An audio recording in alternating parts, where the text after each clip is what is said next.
Okay, so in this week's lesson, I want to talk about how to improvise and give you a little game plan for doing it and getting better at it by hearing intervals. We're going to talk through all that in a minute. But you know, when you want to learn how to jam and just improvise, make up music on the fly, that's a different muscle that you use than when you're practicing. And I'm only saying that because I got an email the other day from somebody that said he's been practicing for a long time and he's gotten really good at, he knows his scales, he's got a pretty good technique, but he doesn't know how to improvise. When it comes down to doing that, he freezes every time. And when I was reading that, I was thinking, well, yeah, that happened. That's common. You just kind of forget everything that you've learned. But then I asked him how much time he spends improvising. And he said he doesn't really do that. And so I thought, well, you know, I'm going to make a video because I bet a lot of you are probably in this boat. And so when you're at home practicing, you know, there's the whole learning scales and chords and all of the theory and that bit of it. But it's a very different mindset than when you're sitting, especially with another person, and you have to make music on the fly. Just the way that I'm making these words come out of my mouth right now, I'm improvising it. I don't have a script. I'm not reading anything. That's a very different skill set than if I were reading something. The same is true with music. And so I want to, first of all, just start this video and say, if you're not spending a portion of your time, your practice time, by improvising, and when I'm talking about improvising, I mean playing along with jam tracks, playing along with the radio, with your favorite record, just trying to play on top of something just to get the sound of what's coming out of your guitar in context to another thing. If you're not doing that, you need to add that to your practice because that's how you get better at it. And your favorite guitar hero makes mistakes. I don't care who they are. They all make mistakes. Every great guitar player makes mistakes, but the really good ones are good at correcting those mistakes on the fly. That's what separates a really good guitar player from a mediocre one, in my opinion. They all make mistakes, but the best players, they can just recover quickly. And the reason that they can do that is because they've practiced that. That's another thing you have to practice. So when you're improvising at home, and you're playing along with something, you make a mistake, don't stop and like restart anything. Just keep going. You push through it until you can kind of pull the car out of the ditch. That's what you're trying to do. And that's another skill that you have to learn. And the only way you learn it is by doing it. So anyway, in this video, we're going to take a look at a very simple approach. We're going to start with a simple playing the third interval and the fifth interval out of a chord. I'll explain what those numbers mean and all that. And then we're going to add to that. We're going to add the sixth and the flat seven. And I want you to hear the sounds of those notes and how they react to a chord. And hopefully this will give you a game plan for starting with something very simple and building on it and being able to improvise. That's how I learned to do it. When I thought back to, you know, when I first started this, I started with just a couple of notes and I wanted to hear how those notes worked before I added a third note and a fourth note. And so the mistake a lot of us make, or we want to learn the entire fretboard and be playing all over the place, but really you can make a lot of music with just a few notes. And I want to demonstrate that in this video. So at the end of this video, I'm going to take all the notes that we're going to talk through and I'm going to play a lead, and I've got that tabbed out. I've also got an MP3 jam track that you can practice playing the lead if you want. I just wanted to take those licks and give them to you so that you can have more ideas that you can put into your memory banks. So if you'd like to get the tablature and the MP3 jam track that I'll play at the end of this video, you can get those extra materials by going to activemelody.com and doing a search for ML136. Okay, so we're going to be playing in the key of G. In fact, the jam track is just one chord. It's a G chord over and over again because I want to demonstrate, you know, obviously how this works, the phrasing thing. We're going to be playing out of one shape. We're going to be playing out of this E shape. Now this is my G chord using the E shape. And everything we're going to be doing is right here. You're going to be amazed at what you can do with just a few notes in this one area. And so I'm doing that to like eliminate patterns and playing all over the fretboard. We're not even going to use all 6 strings. We're just going to be stuck in this one little area, but we're going to be able to play some really cool stuff. So I want you to look at 2 notes to start with. In this shape, we're going to look at the 3rd string and the 2nd string. These 2 notes. Now this note, 4th fret, 3rd string, that note is a B note. And this note is a D note. So we have a B and a D. We're going to start with those two notes. But the fact that I'm saying B and D and letting you know the label of the note, that really doesn't matter. To me, it doesn't matter. Now, to some of you, just depending on the way your brain works, some people want to know that. But I'm telling you, it doesn't matter. What does matter to me, though, is knowing that this is the third and this is the fifth. That means a lot more because I can always hear the sound of a third and know what a third does, and hear the sound of a fifth in reference to the chord and know what a fifth does. If I said a B note means this sound over a G chord, but a B note over a B minor chord has a whole different context. So to me, the sound of a B note when you're improvising really doesn't mean much to say a B note because it depends on what chord you're playing over. But if I say the third or the flat 3 or the 5, that means something very specific to each chord, and I don't even need to know the note name. So I've been talking about this G chord, right? We have the third and the fifth, and you can see where they are in relation to this chord shape, right? The third and the fifth. If I played a G sharp, there's the third, there's the fifth. They're in the same spot, right? If I play an A, third, fifth, and I can hear them in reference to the chord. So to me, calling them by the number it carries more weight. Now, if you don't know what those numbers are, where they're coming from, it's very simple. Let's go back to our G. There's my G major scale, right? So if I just put a number to each of those, 1, 2, 3, 4, 5, 6, 7, and then we're back to 1. That's where the numbers come from. 1, 2, 3, there's my third. 4, 5, there's my 5. So third, fifth. Okay, so let's take our third and our fifth and see what we can do musically with those two notes. Now we're gonna have to rely on our timing to make it interesting. So check this out.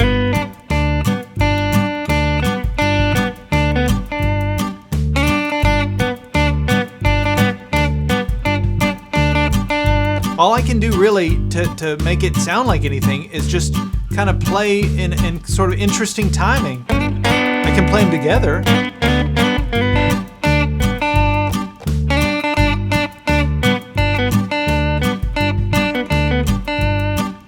All right, so we have our third and our fifth, and we see where they are in relation to the E shape, right? This note, the note right behind the third, the note that's one fret this direction, that's our flat 3. So that would be the note that you'd play if you're playing a G minor chord. In fact, the only difference between a G major chord and a G minor chord is flatting the third. You can hear the difference. That completely changes the sound of it, right? But if we just look at that one note, the flat 3, I can slide that flat 3 or hammer on the flat 3 to the 3, and you hear that all the time over a major chord. That's a very common, kind of a bluesy thing. That little slide there. So I'm just pointing that out, the flat 3 to the 3. All right, so now let's add a few notes. So we have our 3, we have our 5, and if I come up here to the 5th fret 2nd string, that's my 6th. And look at where it is inside of this E shape. It's right here. It's right inside of that E shape. So what my 3rd, 5th, 6th, and then up here on the 3rd fret 1st string, that's my root or my 1. So, and I have another one down here on the 5th fret 4th string. So I have my 1, 3, 5, 6, and back to my 1. And don't forget we have the flat 3 as well that you can slide into the 3rd. In fact, if we play the 1, the 3, and the 5 of any major scale, you play them in unison, you're playing a major chord. So that's I started with a G note, 1, 3, 5, that's a G major chord. All right, so let's take those notes and start to improvise with that over jam track. Okay, so let's take those notes now and make a little phrase out of it. And it's something that we can repeat. There it is. Let me do it again. Notice I'm sliding from the flat 3 to the 3. Each time I hit that 3, I slide from the flat 3. I can also land on the root note up here. Watch this. So I have the root note here or down here. So I can kind of change the timing a little bit if I want. There's options that I can work with. I can play two notes at once. Right? I can play these two notes, or these two down here. So now I have all these things I can do.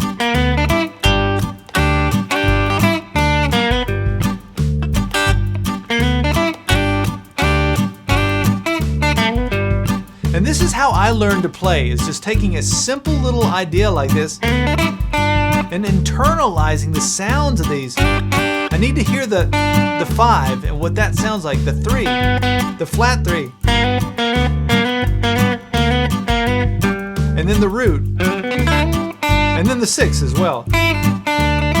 You've also got the ability, check this out, to play chromatically between the 6 and the 5. So you can play that note in between, and that's a huge deal. When I realized that, it changed the game for me because you can sound a little jazzier.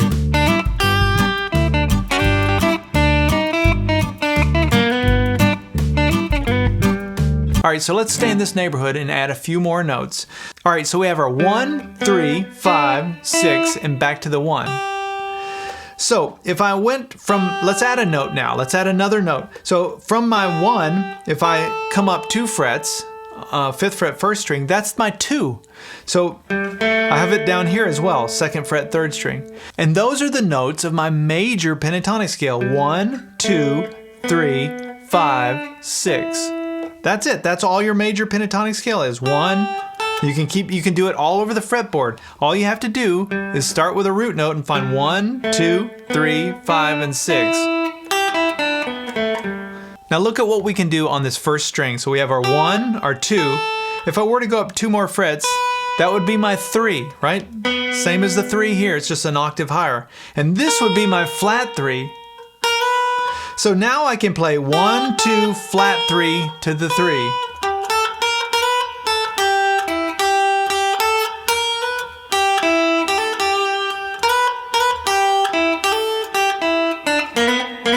You can start to hear that flat 3 to the 3 just as in an octave higher, but I just wanted to kind of spell it out in relation to this chord shape. So what's cool too is from this 2 I can do a full bend, and I can hit the 3 from doing a full bend here. That means you're bending 2 frets higher than where you started. I can do a half bend to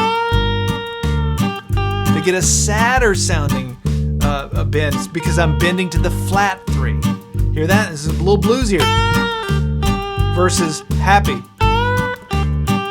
Right? So just depending on how hard I bend, I get a different sound. I can go happy or sad just from that one note. So let's go back to our little phrase. And then add in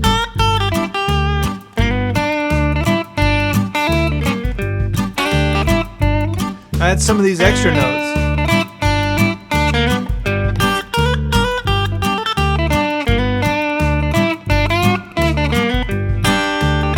This note, that flat 3, is a note that may look familiar in this position because that would be a note from my minor pentatonic scale. And I want to give you the minor pentatonic scale here as well, at least just on these top strings here. So if we add that flat 3, that's one of the notes. The other one we can add is the flat 7. And this is minor pentatonic scale pattern 1, by the way.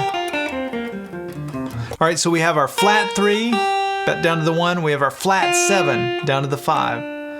The only other note that we have to add to this minor pentatonic scale is the 4. And that's here, 5th fret, 3rd string. Okay, so what we've done then is we've taken the notes of our minor pentatonic scale and the notes of our major pentatonic scale, and we've put them in the same little area here, and we can start to blend those two and think of them as really as one scale in a way. And what I like to do is when I'm improvising and I want it to sound more bluesy, I use these 2 notes But if I wanted to sound more major or happy, I use these two notes. It's kind of that simple in a way. So let's start from this G note down here, the 1. Let's just walk through all of these, the blend of the major and the minor pentatonic. So we have our 1, our 2, our flat 3, our 3, our 4, 5, 6, flat 7, up to the 1 again. And that's it. And then from here we have a 1, 2, flat 3, 3. It just repeats. And I'm just going to end it right there. But that gives you so many options for improvising.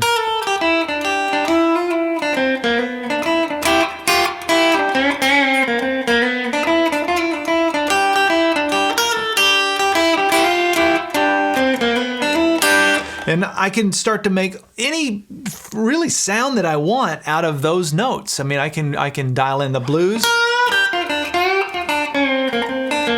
or I can just make it happy and play the major pentatonic scale. And I'm just staying in this one little area here. I'm not playing all over the fretboard. I'm anchored to the top part of this E shape, really, the top 4 strings out of it. Okay, now let's pull this together. So we're going to go back to our initial phrase. But remember, in this area, we've got our major pentatonic scale.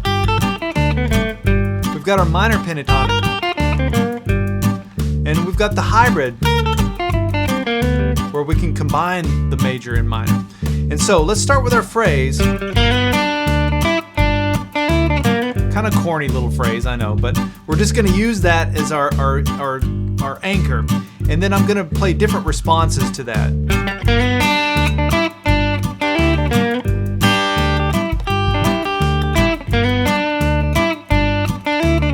It's going to start to morph.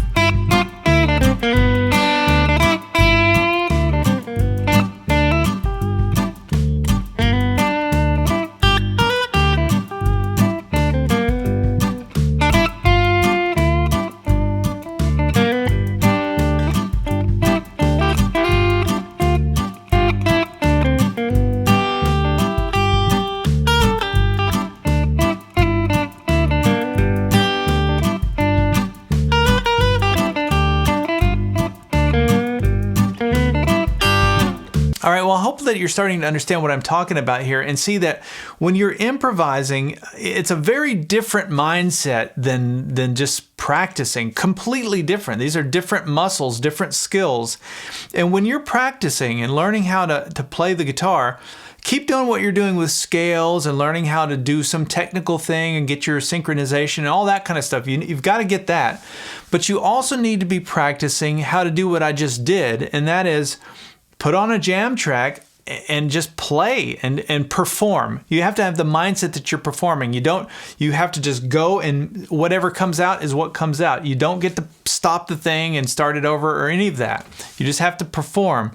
And you'll see that what you start to rely on are familiar things that you know. And so when I was doing that, I was improvising all those little phrases. All of that kind of stuff was coming from things that I've learned before. You know, it'd be a combination of, blues licks and little things that I've worked out and through the years and years of doing this. And so there wasn't anything in there that I made up that was innovative. It was all stuff that I've done before, right? It's just the same way that I'm speaking. I'm not making up any new words as I'm communicating this to you. I've said them all before at some point. It's the same thing. And so I just hope that you can understand that and you can get into that headspace, and it's a really necessary part of your practice. Okay, so I did go ahead and tab out that last little piece that I improvised so that you can download that. You can also get the MP3 jam track, and then you can take any of those licks that I played and you can steal those and put those into your memory banks and use those as well. And you can add those too. And, any of them that sound interesting, you can use them. That's why I like to tab this stuff out so that you can have that. Not that you memorize and just learn it that way, but the idea is, the point of it is to give you ideas so that you can go, oh, okay, I see where that's coming from, and now I can add that to my thoughts when I'm playing. I'm trying to make that process easy for you, so that's why I like to include the tab and the jam tracks so you can practice doing it.